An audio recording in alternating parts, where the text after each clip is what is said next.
बढ़ते आज की अगली खबर की तरफ। जैसा कि सभी जानते हैं कि उत्तराखंड की 2 विधानसभा सीटों पर उपचुनाव चल रहा है। बद्रीनाथ में 1 बजे तक 34.5% मतदान होने की जानकारी सामने आ रही है। मंगलौर में 1 बजे तक 44% मतदान हुआ है। मंगलौर और बद्रीनाथ विधानसभा में मतदान का क्रम जारी है। दोनों ही सीटों पर कांटे की टक्कर बनी हुई है। बीजेपी और कांग्रेस ने अपने अपने प्रत्याशी उतारे हैं। कांटे की टक्कर देखने को मिल रही है।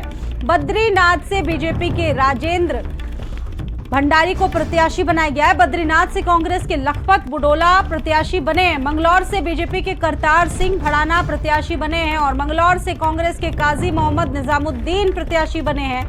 तो देखिए, लगातार वहां पर मतदान चल रहा है और वहीं बीजेपी प्रदेश अध्यक्ष ने बद्रीनाथ विधानसभा उपचुनाव में अपना मतदान किया है। फिलहाल ये 2 तस्वीरें आपने देखा कि किस तरीके से प्रशासन भी सजग है।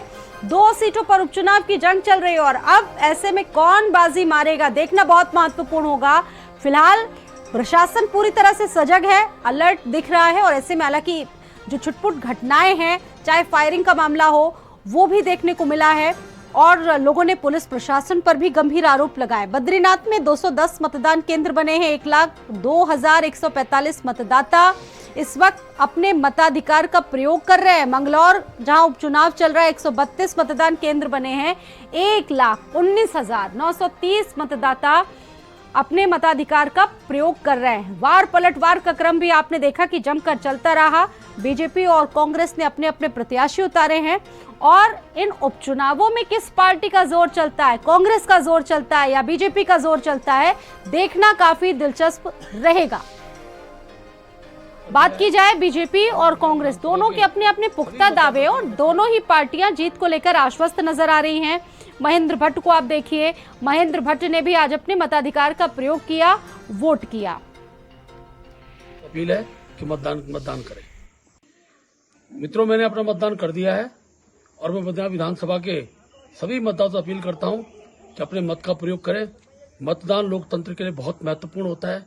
देश की एकता, अखंडता, नागरिकता का प्रतीक होता है। इसलिए मेरा आप सबसे अपील है कि मतदान करें।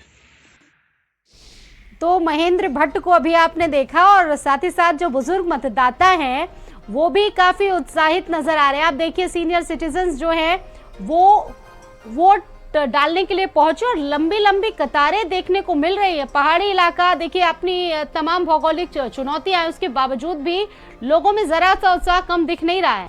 इस बार उपचुनाव को लेकर ठीक 8 बजे मतदान शुरू हो गया था, लेकिन जो मतदाता हैं उनकी भीड़ मतदान केंद्र के बाहर तकरीबन सुबह 6 बजे से ही लगनी शुरू हो गई थी और मेरे ठीक पीछे आप देख सकते हैं कि मतदाताओं में यहाँ पर भारी उत्साह देखने को मिल रहा है। लंबी लंबी लाइनें लगी हुई हैं।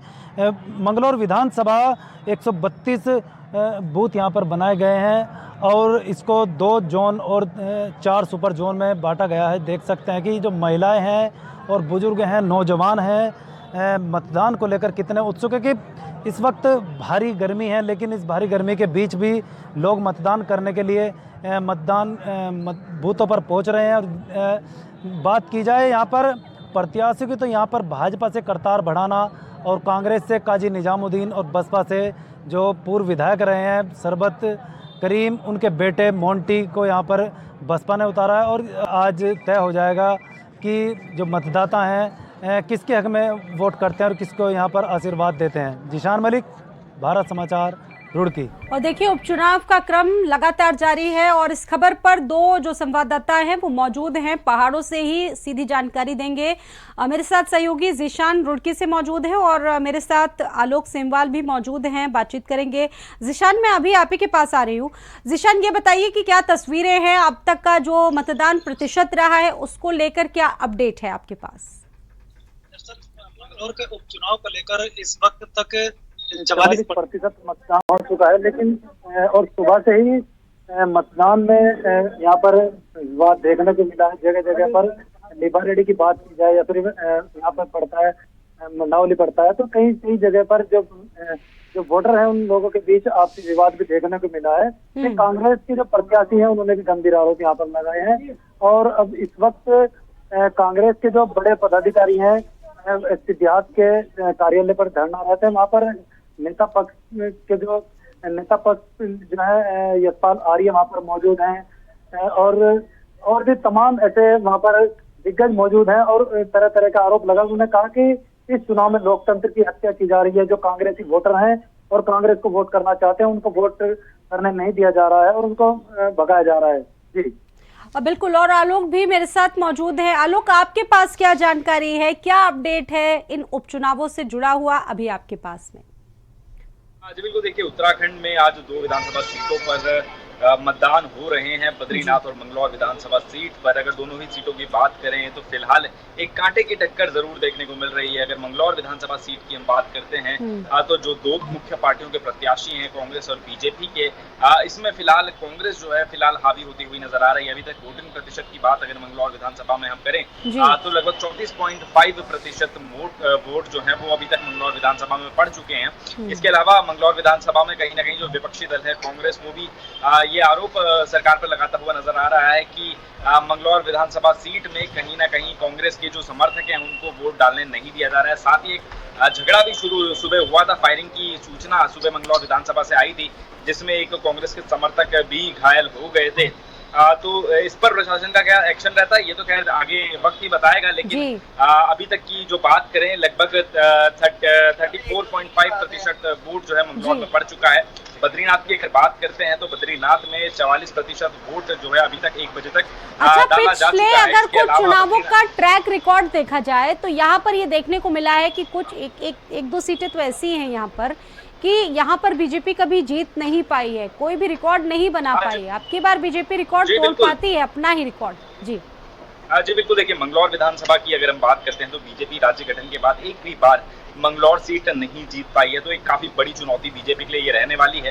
हालांकि सबसे बड़ी बात यही है कि इस वक्त भी जो कांग्रेस के प्रत्याशी हैं काजी निजामुद्दीन, वो काफी हावी इस सीट पर होते हुए नजर आ रहे हैं और हो सकता है कि ये जो मंगलौर विधानसभा सीट है वो कांग्रेस के पलड़े में जाकर गिरे। लेकिन बद्रीनाथ विधानसभा सीट का जो हालात है वो थोड़े अलग नजर आ रहे हैं, क्योंकि पहले भी राजेंद्र भंडारी सीट से कांग्रेस से विधायक रहे हैं और कांग्रेस से इस्तीफा देने के बाद अब वो बीजेपी में चले गए हैं। तो बीजेपी के टिकट से अब बद्रीनाथ विधानसभा सीट का टिकट लड़ रहे हैं। लेकिन सबसे बड़ी बात यही है कि उनका अपना भी एक वोट बैंक है, अपनी फैन फॉलोइंग है, जिसकी वजह से विधायक वो बने हैं। और बीजेपी के भी अगर समर्थन के वोट उन्हें मिलेंगे तो कहीं ना कहीं बीजेपी इस सीट से हावी फिलहाल होती हुई नजर आ रही है। कांग्रेस की अगर तुलना में बात करें तो कांग्रेस का ये कहना है कि जो बद्रीनाथ की जनता है उन्होंने कांग्रेस के वोट पर राजेंद्र भंडारी को विधायक बनाया था, लेकिन राजेंद्र भंडारी ने उनसे दगा किया, बगावत की और अब वहां की जनता जो है, वो पिछली बगावत, उसका कितना असर इस बार इस उपचुनाव में दिखता है ये देखना बहुत महत्वपूर्ण होगा। फिलहाल जो जनता है उसके हाथों में फैसला है, किसको जिताती है, किसको सिरमौर पर बिठाती है, देखना महत्वपूर्ण होगा। मेरे साथ इस वक्त जिशान भी मौजूद हैं। जिशान, और क्या अपडेट है, क्योंकि मानसून भी लगातार बारिश हो रही है और कितनी चुनौतियां हैं इस बार प्रशासन के सामने मतदान को अच्छे से करवा पाना, क्योंकि इस तरह की खबरें आई, वहां पर फायरिंग हुई। कांग्रेस के भी आपने बताया कुछ वोटर्स ऐसे हैं जो आरोप लगा रहे कि उनको वोट तक नहीं डालने दिया जा रहा है, तो क्या अपडेट है अभी इसको लेकर? यहाँ पर आज फायरिंग की घटनाओं, तरह तरह के विवादों, आरोप इस तरह के लग रहे हैं कि बीजेपी के जो लोग हैं वोट डालने नहीं दे रहे हैं, लेकिन उसके बावजूद भी वोटरों में उत्साह कम देखने को नहीं मिल रहा है। मेरे ठीक पीछे भी यहाँ पर जो महिलाएं हैं अपना वोट डालकर निकल रही हैं, लेकिन अगर देखा जाए तो यहाँ पर सुबह से शाम तक बहुत ही अच्छा यहाँ पर प्रतिशत देखने को मिलने वाला है। जी चलिए, बहुत धन्यवाद आलोक आपका जुड़ने के लिए। और जिशान, आप मेरे साथ मौजूद रहेंगे, बने रहेंगे, आगे भी अपडेट आपसे लेते रहेंगे। और फिलहाल उपचुनाव का जो रण है वो लगातार चल रहा है और शाम 6 बजे तक वोटिंग चलती रहेगी 2 सीटों को लेकर। फिलहाल तमाम अब जो अपडेट्स हैं वहां से निकलकर सामने आए हैं और लगभग 1 बजे तक का जो परसेंटेज है वो लगभग 34% बताया जा रहा है। 34% मतदान हुआ है वहां पर। और देखिए, जैसा कि जिक्र हम लोग कर रहे हैं, रुड़की में मंगलौर के लिब्बर हेड़ी में फायरिंग हुई है, वोट ना डालने का आरोप लगाया है।